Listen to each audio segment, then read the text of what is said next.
आपण पाहत आहात आर.के. न्यूज. बातमी तुमची, आवाज आमचा.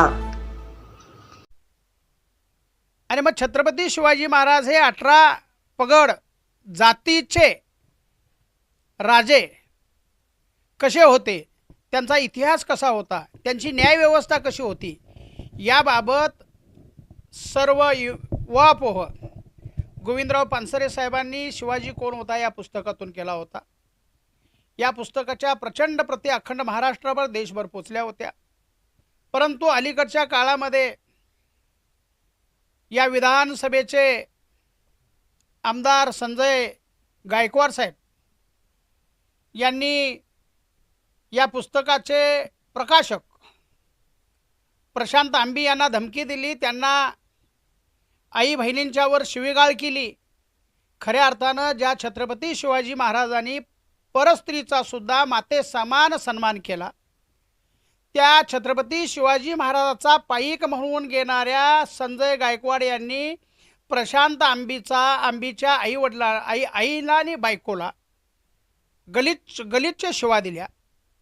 मग हा आमदार शिवाजी महाराजांच्या विचाराचा पाईक होऊ शकत नाही, तो शिवाजी महाराजांच्या विचाराचा लाभार्थी आहे. आणि खऱ्या अर्थानं छत्रपती शिवाजी महाराज हे बहुजनांचे राजे होते. त्यांचा इतिहास हा प्रचंड न्यायिक आणि सर्वसामान्य माणसांना न्याय देणारा, त्यांच्या राज्यामध्ये कोणत्याही प्रकारचा दुजाभाव नव्हता.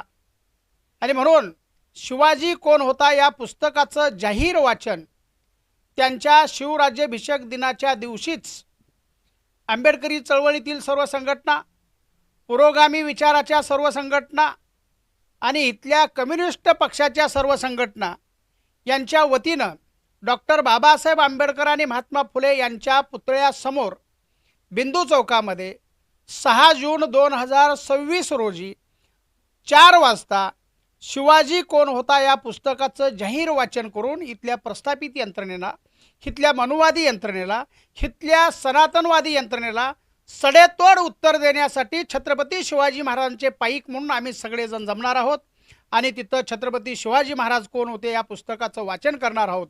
आपण सर्वांनी निसंकोच बेडरपणे या वाचन प्रक्रियेमध्ये सहभागी व्हावे आणि छत्रपती शिवाजी महाराजांच्या प्रती आदर व्यक्त करावा. मी येतोय, आपणही सगळे या, समूहानं या आणि या छत्रपती शिवाजी महाराजांच्या प्रती आपण नतमस्तक होऊन त्यांना अभिवादन करूया. धन्यवाद. जय भीम, जय संविधान. आर.के. न्यूज चॅनलला लाईक करा, शेअर करा आणि